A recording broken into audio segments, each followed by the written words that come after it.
This is another in a series of webinars hosted by us at Brahman International. Webinars is something that we've been doing for a long time on a whole range of different topics. More recently, we've been focusing on e-commerce and our involvement and our interest in the world of e-commerce. For more information about upcoming webinars and previous webinars, you can go to our website, that's brahman.net, and go to the webinars page, and there you'll see a list of all existing webinars with the recordings, plus information about upcoming webinars, which we're planning now for May and June. Some interesting ones coming along. Just to let you know, this session is being recorded. I hope everyone's okay with that. I know you have to sign a little agreement at the start to say that you're okay with that. So I'm going to get started. Once again, thank you all for coming along today. Good morning, good afternoon, good evening to you all. This, as I say, is the latest in a series of webinars hosted by Brahman. This time we're discussing the role of localization in product information management and e-commerce. I'm Patrick Dunn, I should say. I'm the head of operations from the Dublin office of Brahman. Today we're delighted to be joined by two what I would call heavyweights of the industry. Biraj Rath is the Brahman CEO, and for a long time has been bringing together the worlds of e-commerce and localization, knowing that effective global communication is key to market penetration and customer conversion and satisfaction. Biraj works with e-commerce platforms to provide full end service solutions, translation solutions. And we're honored today to be joined as well by Farid Patel, an old and dear friend of mine, I like to say, although we only met recently.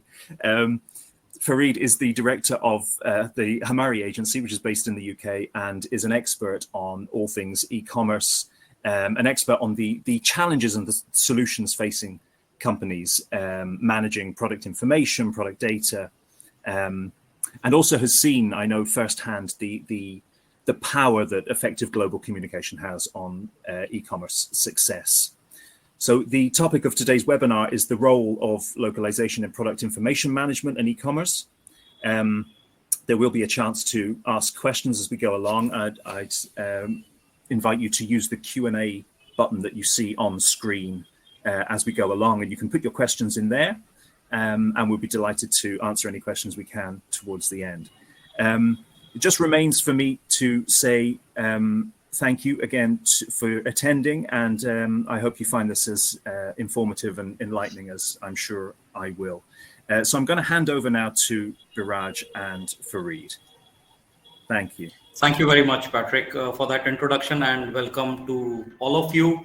I think that this topic is really quite complex, and I think we've got 30 to 40 minutes today, and of course, you will have plenty of questions.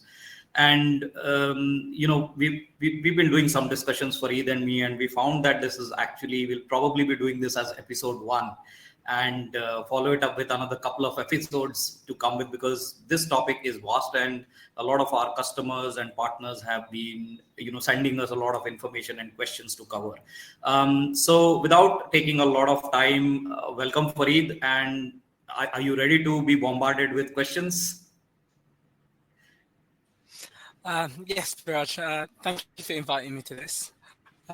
As somebody that's experienced firsthand how complex translations can get and the challenges that are faced, especially by the technical teams.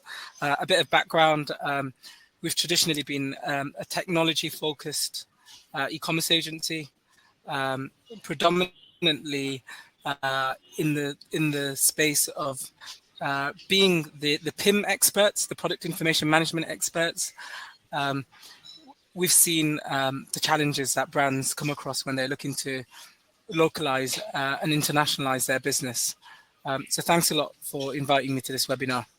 I'll hand it over to you, Biraj, for you to start asking for you to start So there is bringing in the that questions. so there is that heavy name you already introduced. 3 years back I didn't know what PIM was. So let's first start with what actually is PIM and what's its role in e-commerce, because the e-commerce industry is a big ecosystem, right? You've got people who develop the platform, people who are using the platform to sell. There are advertising and marketing agencies, there are technical implementation companies, you name it. It's like a whole world of things to do. But PIM is one part in this whole ecosystem. So let's hear what is PIM, what is product information management, what are the software platforms, and what's its role in e-commerce actually.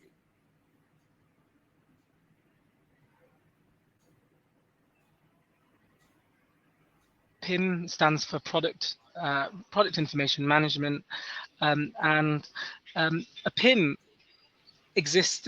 Think of it as a product database. It's where you store your catalog, your pricing, your technical information, your how to use documents, the classifications around your product, your SKU code, your item number, it's all the information that encapsulates a particular product. That's essentially what a PIM is, what it's made of, the ingredients, the breakdown, everything surrounding the information of that product. How do you manage? And it's indexed in a certain way, it can be searched and stuff like that, is it? Yes. So think about so a PIM, think of it as a system, a source of truth for your organization, where there's one place. Your product data will live in different silos. For a lot of companies, that will be different spreadsheets spread across their organization. The product managers may have their own spreadsheets. The buyers may have their own spreadsheets. The finance guys in the ERP will have their own version of the product data. But the idea over here is across that organization, you should have a source of truth that should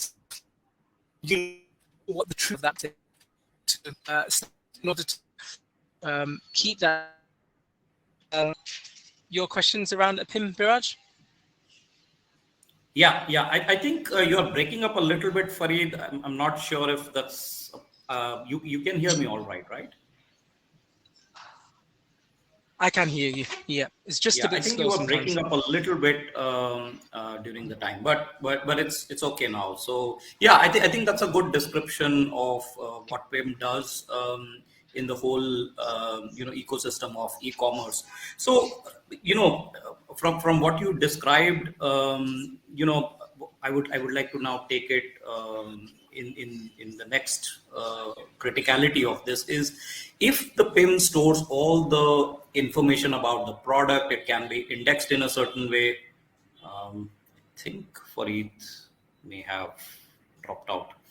I'm still okay. I'm still there. Oh, you're still here. Okay, perfect. I couldn't see you. So yeah, I'm just I'm turning off my video just to make sure that okay, no worries. Yeah, I don't cut out. No worries. Okay. Yeah, no worries. Yeah. So the question I was going to ask was, if the PIM has all the information searchable and indexed in a certain way, we learn in translation that you can only translate content in a certain with a certain quality and output only when the source is of high quality, right? So how do you feel that this is important in the e-commerce thing, as in the quality of the PIM information? How critical is it for the output to come out in different languages for you? So essentially, a PIM that it's not like an out of the box platform. It's how well you implement that PIM, and the purpose of that. One of the purposes of that PIM is to ensure that you've got data quality and you've got data integrity baked into your processes, into your workflows. So one of them may be that you set up a number of validations that before a particular product is publishable, it meets certain criteria, certain validations, the way the description is set up, the way the title is set up. It must include a SKU code. All of these critical components of your product information needs to meet a certain standard. And a good PIM system, such as PIMCore, where we're a gold partner of, you're able to set up that data quality into your workflows. And in an ideal way, as you said, right, like your translations are only going to be as good as your data quality. So if you've met certain standards around your data quality, if your colors meet a specific standard, if the SKU codes are of a certain type, etc., once all of these parameters are met and your information is complete, this can be baked into one of your workflows. So once it hits maybe 90% of your data quality checks, at that point, this is then published into the translation management system. And just the point on that is, even if there's another system that's within your organization. So, for example, we've got Greg on our call from Attract, from Crown Peak, and Crown Peak are known for their work in product discovery. But again, it all comes down to the data quality, garbage in, garbage out. So yes, absolutely. Before that data ends up in the translation management system, or for example, we've got Deepak from Shopline, whether that's your e-commerce platform, whether it's Greg from Crown Peak, and it needs to end up within your search and merge tool, it needs to hit a particular data quality check before it ends up there. And that's what we've done on a number of projects that we've recently worked on. Perfect. Yeah, absolutely. And that's true for any kind of source, whether it is e-commerce or any other, content, whether it is marketing, whether it is legal, any kind of domain or any kind of output or content. If the quality of the source is not true to its nature, the translation will never be. In fact, it will be very far from what it means for the target audience. So this is one of the challenges. But what are the other challenges? And I don't mean to kind of make it too broad. But what do you think would be some of the other challenges in PIM, just very specific to if the content was to go out into different languages for the global market? Is there anything else, or this is the main one? No, there's other points to consider here as well, Biraj. So, for example, if you've got different product managers working in different countries and different locales, so you may have a French product manager who's in charge of the French catalog, then you may have your German product manager who's in charge of their German catalog. In an ideal world, and some may be in the same language, but they may be in different locales. In order to maintain that governance around your product data, it's important that you have certain rules and permissions set up around who can see what.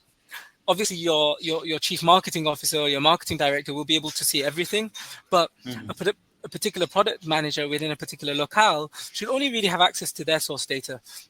At the end of the day, that data, if that ends up in a different locale, they may not have access to that product, to them products, or they may have a different variation of that product.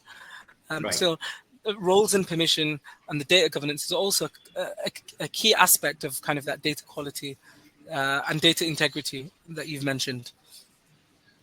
Oh, perfect. So I think from your explanation, there is another point which is coming out is the consistency of the information. So how does one maintain the consistency? Because let me give you a parallel example. In our language services, we have something called a glossary or a terminology guide, so that when we translate a content, if there is a particular term or a word that is going to be used for a product name or a brand or whatever, we have it in our the glossary list or the terminology database, as we call it, to cross check that the same term is being used across not just the document, but across the project, across different outputs consistently, right? Is there something similar in the PIM, and you have to do something about keeping that consistency? Honestly speaking, honestly speaking, Biraj, I've not come across this exact use case, but the way I would develop something like this is I would kind of create a global variable where that glossary would be a global variable, and I would basically what you can do in a PIM. And another part which I failed to mention was that you set up reports on your products to kind of keep a track of, okay, where are there inconsistencies in my products, where is my product incomplete, and I can see that this being a report that you can able to kind of use potentially as some sort of a regular expression, and then check through your different products and see, well, if this term is being used, is it consistently being used on all our products? So this would be some sort of I almost see it as some sort of SQL query to kind of, firstly, you could probably bake it into the process. Also another validation that, look, if our glossary isn't being used, you need to stop this becoming publishable. And secondly, from a reporting perspective as well. So maybe run a SQL query to see, okay, is there somewhere where we're not using it? So the TMS would be one place where we check, and then PIM would be almost a secondary QA procedure that we can also use to incorporate this process. Perfect. And so again, for your customer use case for a PIM. Sorry. Yeah. Again, these are working with your team. These are the ideas that we can incorporate into the PIM. Perfect. So, for your from your experience, how do you see technologies and trends emerging in the PIM software or platform area that companies like us should be aware of, and also in one way or the other, it impacts your customers who are running the stores? I've been thinking about this quite a lot, and the one emerging trend that we've seen across the technology spaces, let's talk about AI. So ChatGPT, generative AI has become very important within e-commerce. Everybody seems to be using it. So I kind of see machine translations, and I kind of see that product description generation using AI will be done. Now, I'm aware that with Brahman's processes, and as part of that process, you do some level of machine translation and then post-editing. So I can see this part being done more within the PIM itself before it gets sent to the translators. So rather than all of the translation and being done all within the TMS, I can see that some of this workload will be shared between the PIM and the TMS. The other thing that's worth noticing is that within the product data world and within particular industries, there are emerging data templates. And there's a real... so this is not exactly innovation, but it's solving industry problems. So for example, within construction, there is no one unique identifier. GS1 is trying to push a unique identifier, but solving a standardization across the construction industry, in my opinion, will be really important to kind of solve issues around ensuring that the supply chain has access to good, complete data. And a part of that will be to ensure that from a translation perspective, these data templates are understandable. And there should almost be an industry-wise, just as there is a data template that specifies what are the different attributes you should have within a particular product, there should also be a shared translation, almost like a glossary of these product data templates across the construction industry. So if I'm selling something in France and I'm selling something in Germany, I should know exactly what are the different fields I should be covering. Right. Again, it's not the most exciting part of technology, but it'll solve a lot of industry challenges.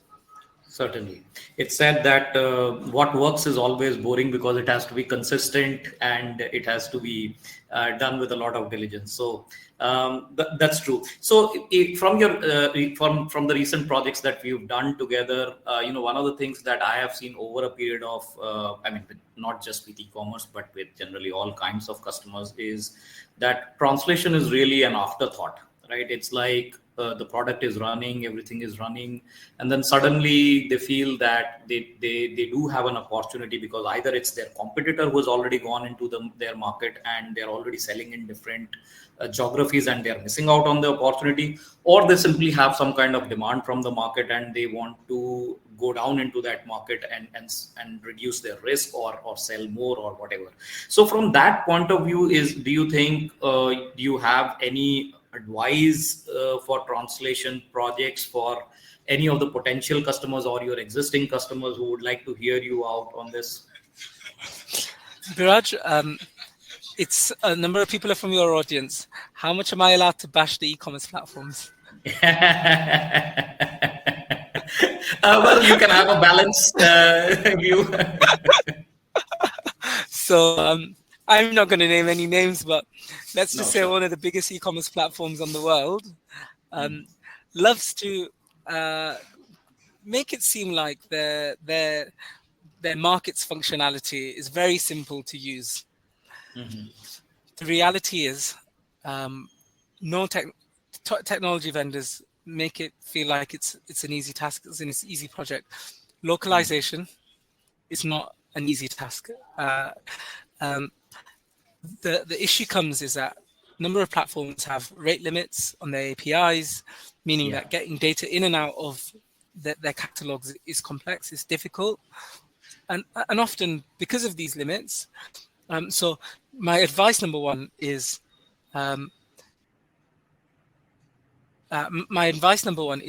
don't trust what the vendor is telling. Don't take it for face value what the vendor is telling you, because there may be edge cases where getting prepared to launch in different markets may not be as easy as you thought it was going to be. Yeah. And for that reason, do the hard work first. Right. First evaluate it properly before committing to a particular deadline, etc. And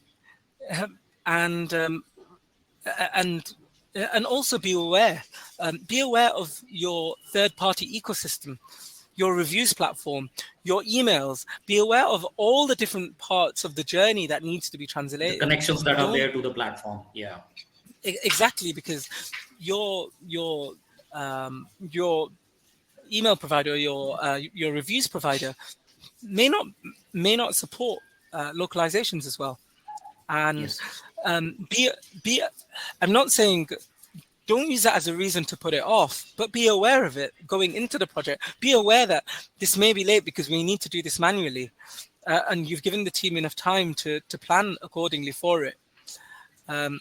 And secondly, and if you're going to localize, you're increasing the complexity of the complexity of your organization, and this is where the PIM comes in. Your product managers are now going to be juggling between what are they launching in different markets. It's going to become a bit messy for them, and this is why it's really important to start putting into place that PIM platform, putting in some structure, some governance, some organization into how you manage that product information, not from a technology perspective, but just from a people and process perspective. Don't burn your team out. Give them the space to set the processes so that they can launch without pulling their hair out, and without you knowing that if something goes wrong. And more than anything, Biraj, at the end of the day, it's worth mentioning over here that let's say, for example, Shopify, they're talking about their AI translations, their translate and adapt. The reality is, if you offend somebody on the product description page, or they don't understand what they're buying, it's going to affect your conversion rates. So Conversion you're going to rates, spend a absolutely. ton of. It costs so much money to acquire a new customer, and before even before you've acquired them, you've You already lost lost them. them in the first. You've lost them And even the word before of you've mouth acquired. travels because not Yeah, only that person yeah, is lost, but the whole and set of people yeah, who are on the word yeah, of that mouth they get would have lost. Yeah, get lost. So yeah. and it's probably worth me asking you, Biraj, at this point is okay. What's the return of return on investment on translations um, and what's the cost of not doing it as well? It'd be good to. It's a really good question, and actually, it's quite a long answer. But what I would like to do is shorten it into maybe three main points, the ones that I think are the most critical. And I'll give you an example of a real life example of one of the antivirus companies we had worked for several years back. Is if you ask them, what were their top four languages to translate, and they would say FIGS, which stands for French, Italian, German, Spanish. And I had asked the head of localization. I said, how much money does each one of them make for you? And he looked up at and he says, is that really important? We just do all these four languages all the time. And fortunately, I was still touching with the person. And 1 year later, after they had done all the research and collected all the data, he said, look, we collected data for the last 6 years, and now we know that the French, German, and Spanish make the most money. We don't get anything from Italy because we don't even sell in Italy, right? So they've got a localized product, but they are not retailing, or they are not even they don't have any partners in Italy to sell the product. Right. So the return of investments is therefore directly related to the first thing is sales and revenue from that particular market you are localizing for. So, and it works in a slightly reverse way, in the sense is that you have to do a bit of market research, and we've got tools called the Language Atlas, in which you can put in a few details to get a certain amount of estimates. It's a tool that has been generated with a lot of research and data. Of course, it doesn't have everything, but it still gives you a fair idea to make a judgment if you want to go into that market. And of course, there are many other considerations. Every product is different, and every target market is different. But the way to look at ROI is really, if you want to go into languages, is do a bit of market research, collect data, and see if that's the market you want to go and sell there, and keep collecting data as to what for example, let's say if it's on the website, then it's quite easy to track, right? From what country, what kind of revenue is coming, what are the conversion rates, what is the average order value, in fact, even the fact that how many people are visiting but they're not making a purchase, so there's an opportunity there which you are not able to convert, right? And one of the things that indirectly can be looked at the ROI is the customer support related items. Is there has been a lot of research in our field to say that when you start addressing a market in the local language, because a person starts understanding that particular product much better in their language, the cost of customer service goes down. So while the revenue is one side of it, there is also the cost side of it. So if you have a 20% reduction or a 50% reduction in the customer service related items just because you are available in that language, that also is a return on investment. But so you have to look at both the top line and the bottom, right? And then there is the opportunity of reducing the risk. So you are, if let's say, we know there's a lot of political trouble these days, so just let me highlight that example. Is you don't know which market is going to behave in which manner the next day. So by being in different countries, if one or two countries just go down in the list of your items, you are just spreading your list in different countries. So it's not only the revenue, but also the risk factor that you are reducing by going into different countries if your product is like that. So I think those are the three big ROI points that we look at for any product. Biraj, it'd be good to know what the conversion rate difference is on, and I don't know if you have this research, but what's the percentage difference between conversion rates for machine translated products versus machine translations versus Yeah, human I translated? got you. We don't have a direct data for that, and even if I think there would be direct data at some level, but we don't have that. But we certainly have. So we have an organization called Common Sense Advisory that conducts researches quite regularly, and what they have found is that the way they say it is you are missing out. So let's say first from completely English or non-localized content to a localized content, the first step of the conversion is that you miss out almost 70% of the revenue if you don't localize at all, right? So that's the first level. Now, then there is a difference between, okay, you are, making available localized content or translated content, but it's not, machine translated or otherwise. There is almost 23% difference in that, because what tends to happen is while there is a lot of acceptance in certain kind of, MT related, for example, user reviews, almost anywhere you go, you'll always find machine translated or AI translations, right? So that is very acceptable in the market. But when it comes to brand information, when it comes to the sensitive information, which actually explains the product, you're advertising about it. So there are, just as an example, right? Nike says, just do it. How do you translate that? If it's going to be machine translated, it's going to make nonsense in most languages, right? So you can't have everything which is AI or machine translated, especially the brand and sensitive information which may not have cultural nuances. Look, language is very close to everybody's heart, and you better be careful in not offending people. One offense, like you exactly mentioned, the word of mouth and everything else, you're going to, and there are many examples of this destruction. And I hope for everybody's sake, the head of the marketings understand that there is a place for AI translations and machine translation, but there is also a place where you need very high quality content, which is at least, if not anything, curated by the humans. But yes, there is there is still a place that customers who don't want to spend a lot of money would do an AI translation for certain products, for certain things, small sites. Okay, great, it may work, but not as good as a high quality output.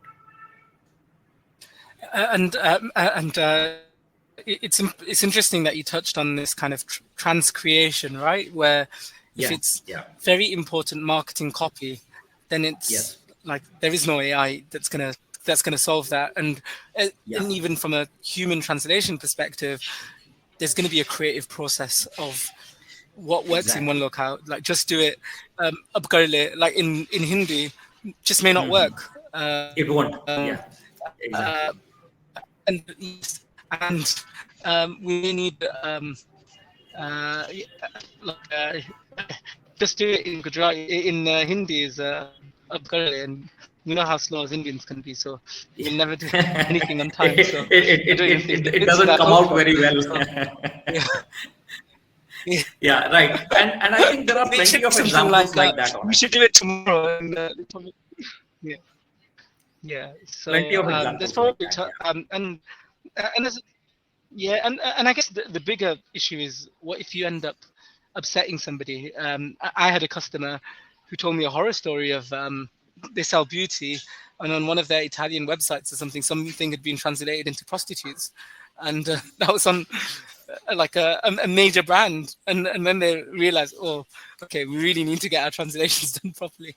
So there are plenty of examples, and I think that sensitivity needs to be there, especially if the brand really values their content and the messaging of the content, because they have a lot of as I call it, the corporate communications is very important from them, not just for internally, but also what they're trying to project outside as a brand, as what they mean, etc., and it has and there are also cultural nuances, right? Like even with colors, in some countries some colors mean something else, so it's not just the language but also the overall representation, and this is something very important to talk about, Farid, is that when we talk about localization, we are not only talking about translation.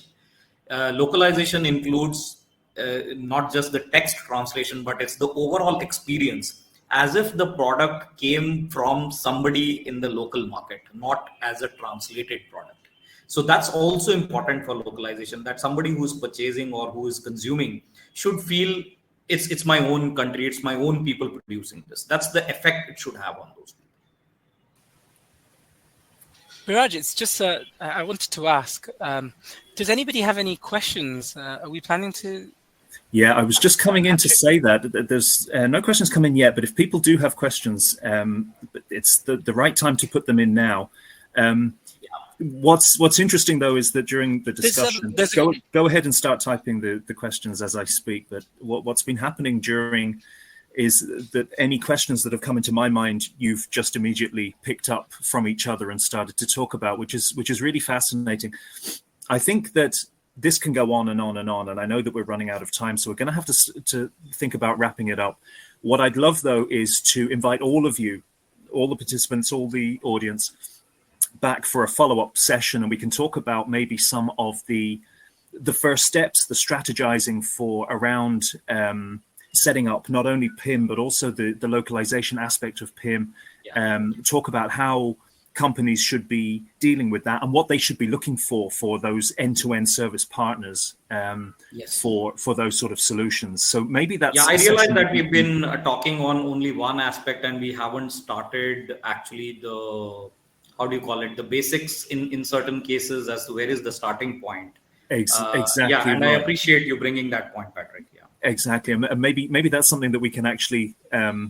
just let's be strict with ourselves for a session, and we'll say, okay, this is our narrow range of topics for this one. There's so much to talk about, and it's been so enlightening for me, and I'm sure for all the audience to listen to you both talking so expertly about these things. So thank you so much. But I think we can encourage, Patrick, is people can anytime connect with us over email or any other channel. We'll be happy to answer their questions. Fareed and I are available. Patrick, you are available. We'll be happy to answer any questions anytime, even before they don't have to wait for the next webinar if they have questions. And of course, if you've got a project to work for us, then even now, like in the next half an hour, you can let us know.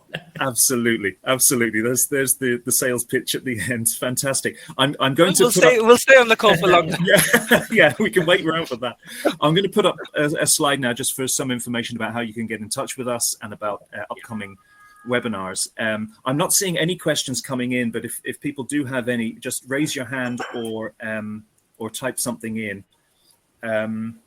There's something in from Tanushree. The topic is very interesting and being covered nicely. There is a question: how can an e-commerce company get their translations done without worrying about security and privacy? And this is something that I know that I've seen many, many times in terms of translation security and being able to lock that down. The right people see the right information. Do either of you have just 30 seconds that you can talk about that? Sometimes I wonder if there is any room for privacy with all the stuff that is happening, honestly. But to answer that shortly, when it comes to the data, the security of the data, all the platforms are compliant to certain standards based on what country. So, for example, for us, it's GDPR, and now, of course, there is an EU AI, thing that we need to go through and implement. But all the platforms are standards compliant depending on what country we are operating and where we need to go. And of course, when we integrate technically into APIs, they are all through different security mechanisms. So, and in certain cases, we don't even hold the data in any of our servers. It's actually on a translation memory system or a translation management system, which is where the translations reside, and they are all compliant platforms. So there is no place to kind of access other than the people who are relevant to doing the translations or correcting the mistakes, or in the workflow. Everybody has a very strict level of access. There are no leak points as such to the open world. Fareed, you would like to add anything? Again, with PIM, I do suggest looking to implement a PIM, because a PIM will ensure that majority of your product data will have all the data access and governance rules baked into your system. So even within your own organization, from a security perspective, from a governance perspective, the wrong person or another person within that organization will not be able to see that product data. So exactly. And once it goes into the translation management system, again, that's going to have its own level of roles and permissions, and that means that that particular translator will be able to translate their products. Once it comes back to the platform, it'll be pushed onto their e-commerce channel. So I would they're all say, connected through APIs, first of all, so it as just Viraj said, goes through closed channels. yeah. So yeah, they're all going through closed channels. And if you are really concerned with data privacy, then really look to introduce that into your workflows, into your business. Absolutely right. And it's worth asking any solution provider that you're working with to demonstrate and reinforce those security protocols that they have in place. Absolutely right. Just a couple of very quick questions as well. The question for Fareed: does PIM focus on sustainability or social impact apart from being profitable for the business? That's a huge one.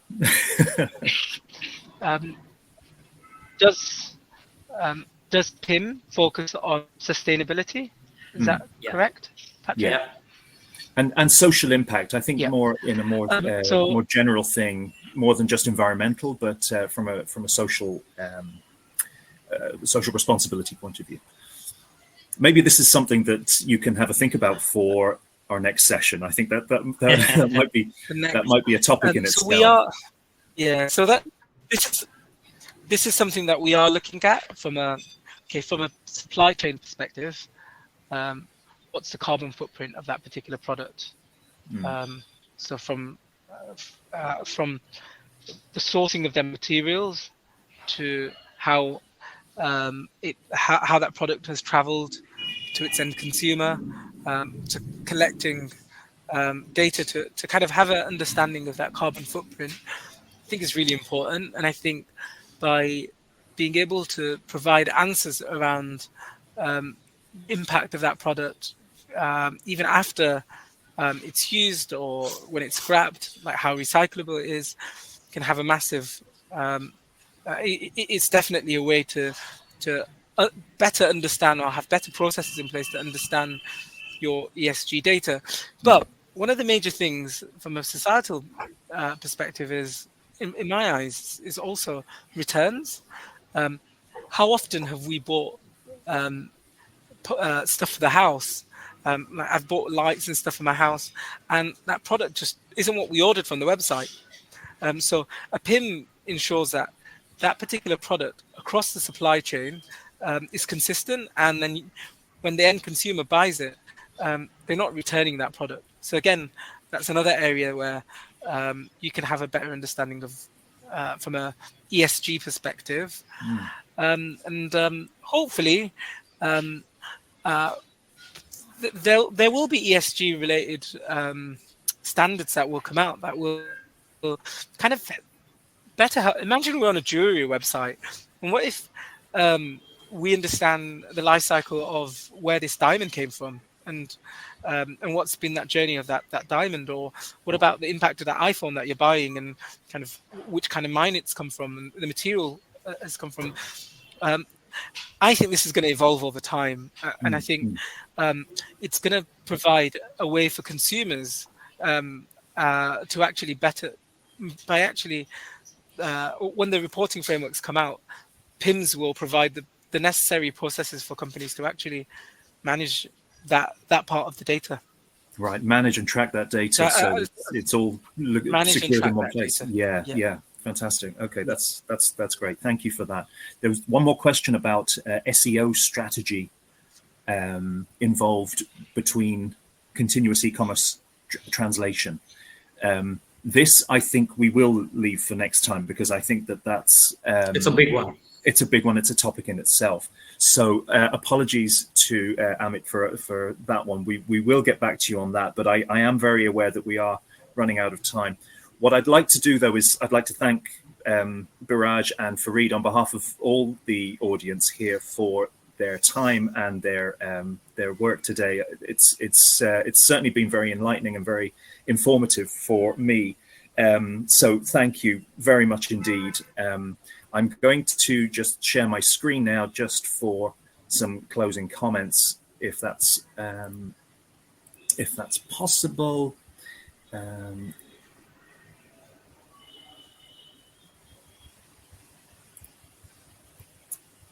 Let me just do that. So this is how you can get in touch with us. If you can see that, I hope you can. Okay. You can write to us at sales@brahman.net. That will always go to the right person, so you can go ahead or go to www.brahman.net, and you will find lots of opportunities to contact us, to get in touch and ask us any questions you have and any queries you have about your upcoming projects. We'd love to hear from you. And then just to say that between May and June, the upcoming webinars, we're going to be talking about international SEO, which is a service that Brahman is at the moment offering to our clients as part of website translation. Internationalization of SEO is a huge topic. So we're going to be talking about that at a webinar, and also about language, about crafting copy for e-commerce success. This is obviously going to touch upon generative AI. So that's always an interesting one for everybody. Keep an eye on our webinars webpage for more information about those. And you'll see information there. So you can sign up, and we'll look forward to seeing you at the next session. But it just remains for me to say thank you very much again for everybody for your attending today. I hope you've got something out of it. I know I have. And we look forward to seeing you at the next webinar. Thank you, Fareed, so much. Okay, thanks, Patrick. And thank you so much. Thank you. Take care. Bye. Take care. Thank Bye. you.